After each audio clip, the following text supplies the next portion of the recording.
Hello बच्चों, मैं महेंद्र सुथार मारवाड़ शिक्षण संस्थान उच्च माध्यमिक विद्यालय अलाय समूह की तरफ से फिजिक्स की ऑनलाइन क्लासेज में आपका हार्दिक स्वागत करता हूं।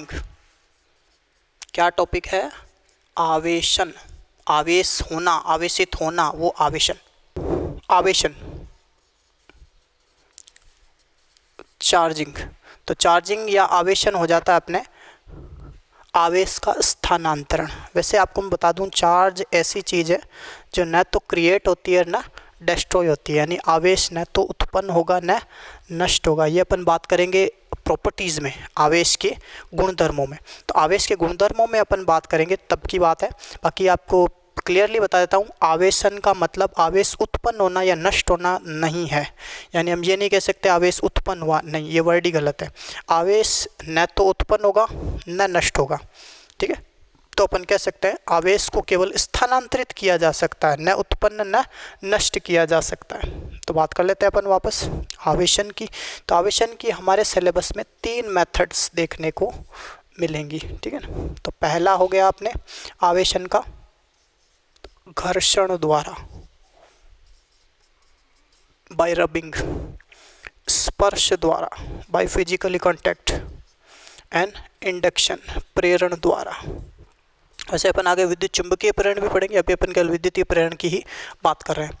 तो घर्षण द्वारा, स्पर्श द्वारा, प्रेरण द्वारा, ये आवेशन की 3 मेथड्स हो गई, विधियां हो गई, ठीक है ना।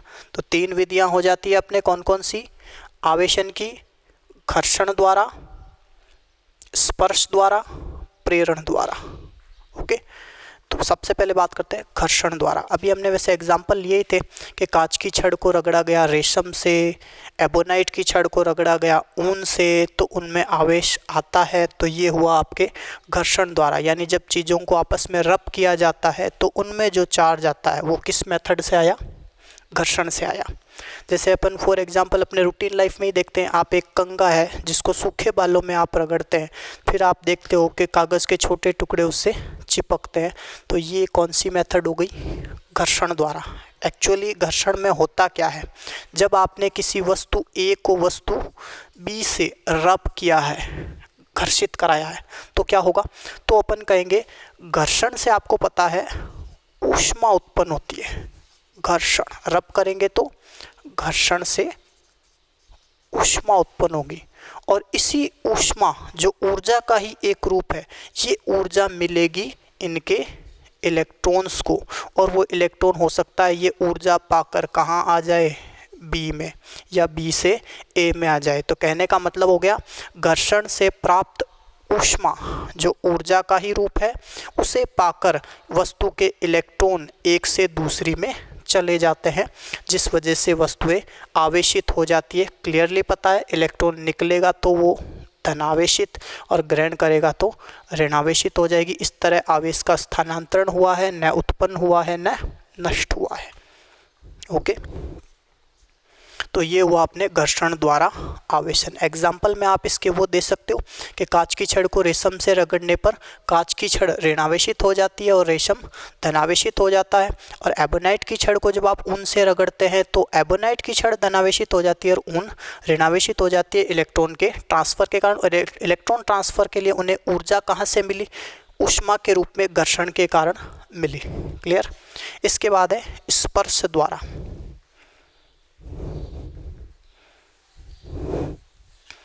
तो ये टॉपिक अपने कंप्लीट हो गया। अब बात करें इसकी। तो स्पर्श द्वारा आवेशन कैसे होता है? तो स्पर्श द्वारा आवेशन में देखो ऐसा है, अगर कोई वस्तु ए आवेशित है और वो किसी अदर थिंग, मान लो बी, जो आवेशित नहीं है, तो एक आवेशित वस्तु को जब अनावेशित या उदासीन वस्तु से स्पर्श कराया जाता है तो वो आवेश अनावेशित वस्तु में ट्रांसफ़र हो जाता है, जिससे दोनों ही वस्तुएं आवेशित। कहने का मतलब समझ गए?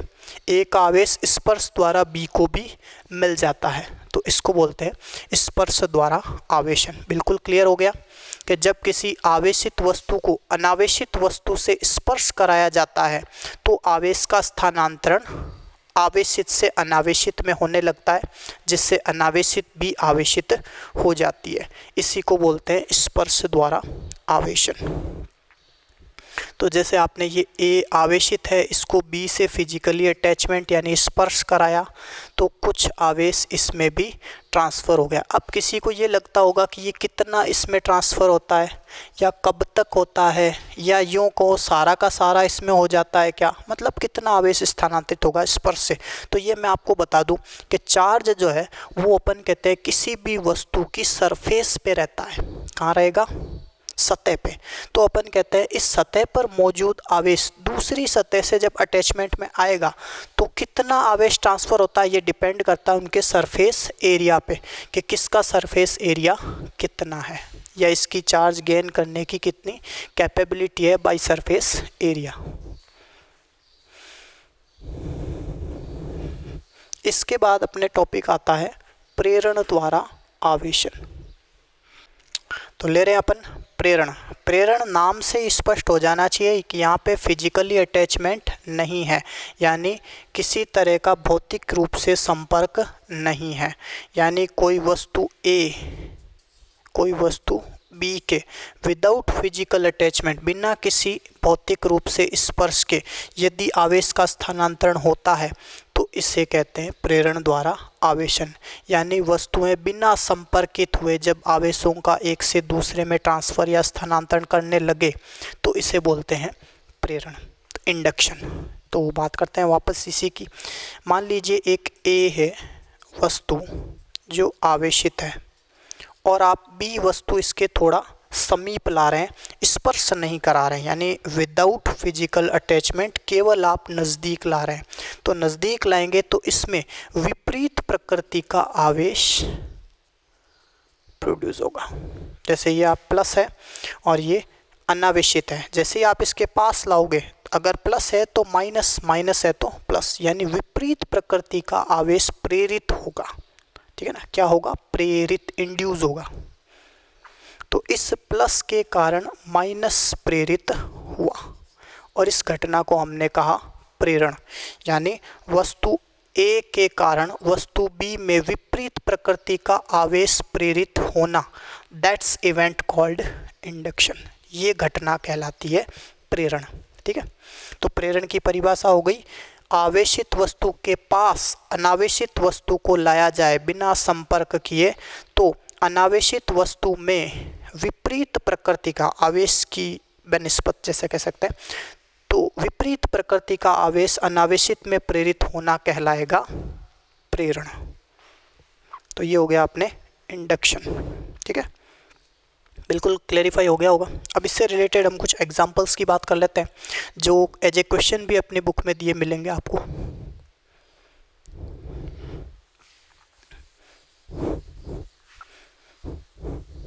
टॉपिक कंटिन्यूस चल रहा है, आवेशन में ही हम बात कर रहे हैं, नया नहीं है। तो आवेशन में हमने 3 मेथड पढ़ ली, अब उनके एग्जांपल्स की हम बात कर रहे हैं। तो एग्जाम्पल में अपन ले लेते हैं, जैसे कि आपने एक मेटल स्फीयर ले लिया। मेटल स्फीयर समझ गए ना, धातु का गोला। तो धातु का गोला ए आपने लिया जो कुचालक स्टैंड पे रखा हुआ है। ये हो गया आपके कुचालक स्टैंड, ये हो गया आपके धातु का गोला, अबव ऑफ मेटल। तो ए हो गया धातु का गोला जो कुचालक स्टैंड पे रखा गया है, और एक अपन ले लेते हैं दूसरा गोला बी, ये भी कुचालक स्टैंड पे ही रखा हुआ है। ओके, अब ये जो धातु का गोला है, मान लो ये आवेशित है।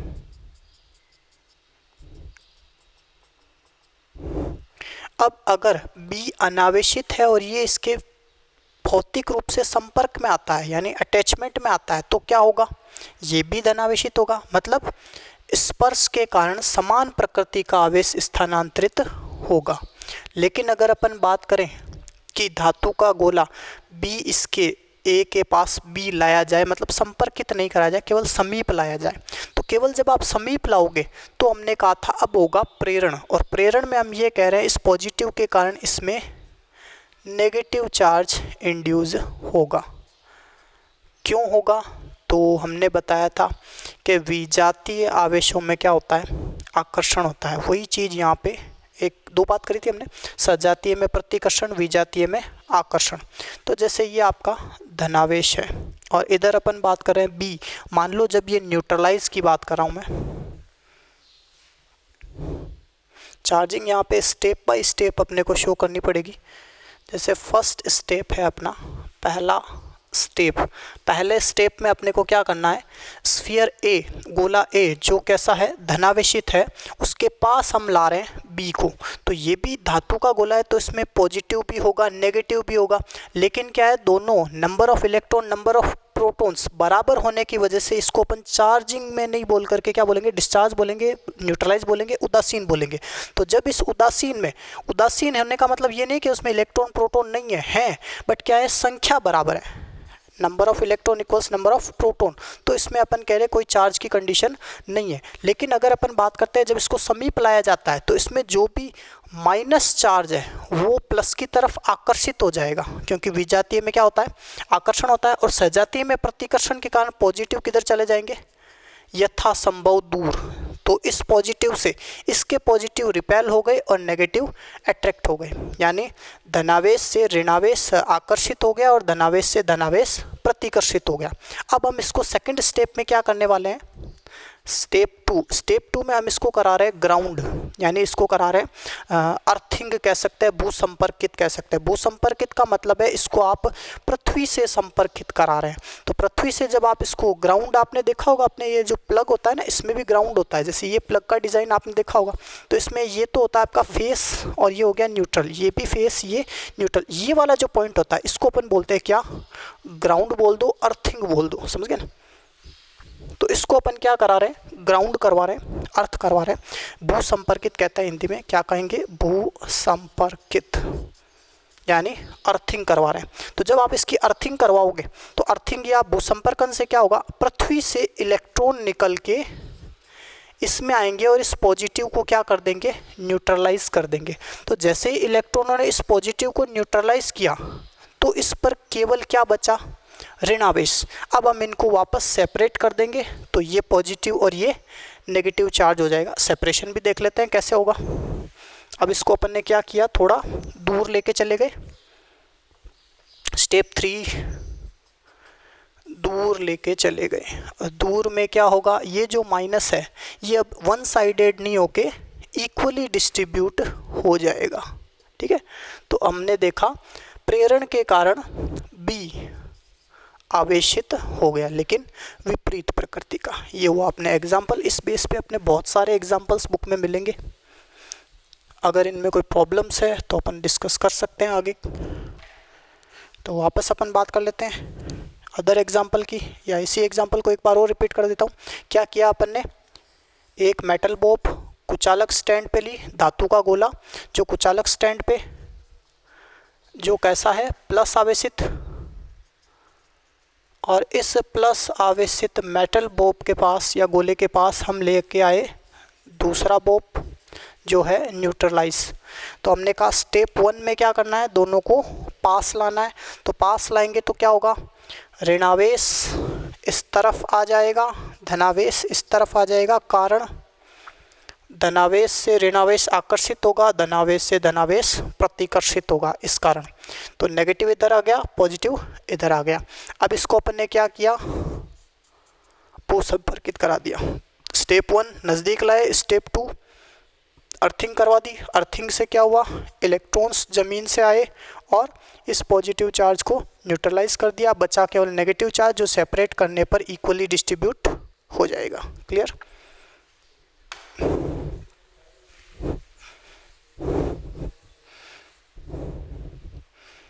तो ये हुआ अपने चार्जिंग बाय इंडक्शन। और चार्जिंग बाय फिजिकल अटैचमेंट वो हमने बात कर ही ली थी।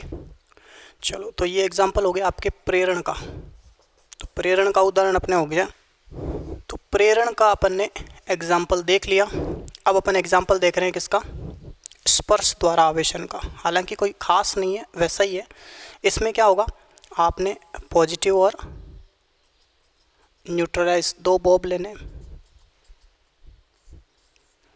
ये न्यूट्रलाइज इनको जब आप फिजिकली अटैच कराओगे तो फिजिकली अटैच के लिए अपन क्या करते हैं, इनको स्पर्श करवा देते हैं। ये हो गया फिजिकल अटैचमेंट।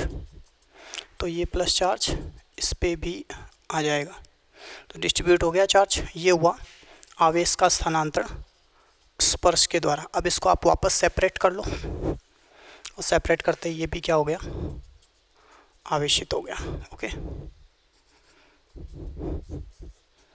ये सिंपल सा एग्जांपल है आपके स्पर्श द्वारा, कोई दिक्कत नहीं इसमें।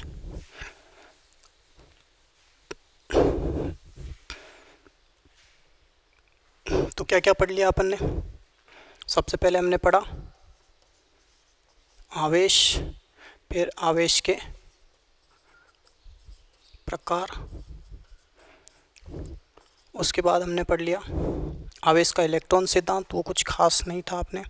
आगे अपन सीधी यही बात कर लेते हैं, आवेशन। तो ये मेन 3 टॉपिक अपन ने पढ़ लिए।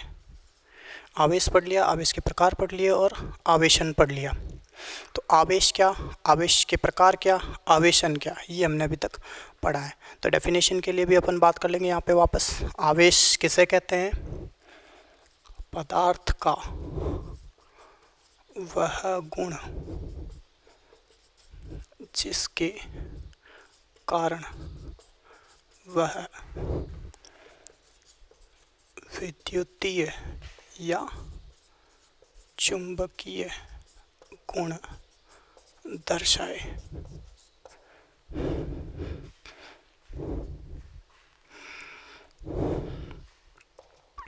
तो ये होगी डेफिनेशन इसकी। इसके बाद आवेश के प्रकार 2 प्रकार है, धनावेश और ऋणावेश।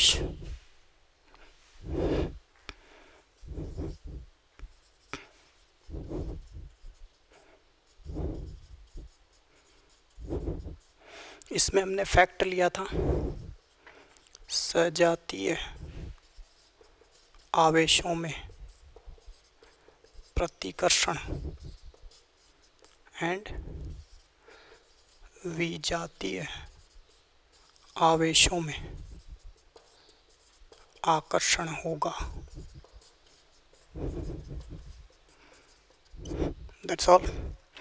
इसके बाद आवेशन 3 मेथड्स पढ़ लिए अपन ने, first, second and third. First तो अपने हो गया, 3 पढ़े थे अपन ने अभी, जस्ट अभी बात करी थी आवेशन, आवेश का स्थानांतरण। तो आवेश के स्थानांतरण में अपन ने बात कर ली थी, एक तो घर्षण द्वारा पढ़ा था पहले अपन ने, घर्षण द्वारा, स्पर्श द्वारा और प्रेरण द्वारा। Bye rubbing, by physical attachment and by induction. घर्षण द्वारा, स्पर्श द्वारा और प्रेरण द्वारा आवेशन, इनके बारे में अपन ने बात कर ली।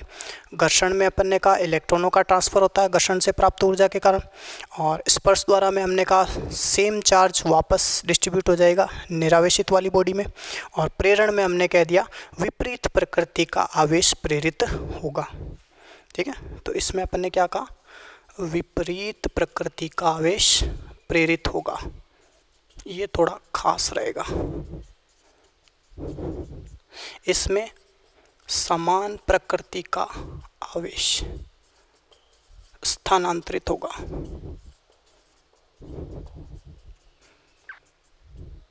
और घर्षण में हमने कहा, घर्षण का तो सीधा सीधा ये, घर्षण करेंगे तो घर्षण से प्राप्त ऊर्जा, घर्षण से प्राप्त ऊष्मा या ऊर्जा के कारण इलेक्ट्रॉनों का स्थानांतरण। तो ये अपने खास खास बातें हो जाती है। तो आवेश पदार्थ का वह गुण जिसके कारण वह विद्युतीय चुंबकीय गुण दर्शाए। आवेश के प्रकार धनावेश और ऋणावेश, जो हमने इवेंट वाइज देखे थे, और इनसे हमने निष्कर्ष निकाला सजातीय आवेशों में प्रतिकर्षण होगा और विजातीय आवेशों में आकर्षण होगा। फिर हमने आवेशन की बात करी, घर्षण द्वारा, स्पर्श द्वारा और प्रेरण द्वारा। घर्षण में हमने कहा घर्षण जब 2 वस्तुओं में कराते हैं तो ऊष्मा उत्पन्न होती है, और उसी ऊष्मा ऊर्जा के रूप में मिलती है इलेक्ट्रॉन्स को और इलेक्ट्रॉनों का स्थानांतरण होता है। जब इलेक्ट्रॉन दिया जाता है तो धनावेश, लिया जाता है तो ऋणावेश। उसके बाद स्पर्श द्वारा में समान प्रकृति का आवेश आवेशित से अनावेशित में ट्रांसफर होता है, और प्रेरण में विपरीत प्रकृति का आवेश प्रेरित होता है अनावेशित में आवेशित के कारण। Okay, that's all.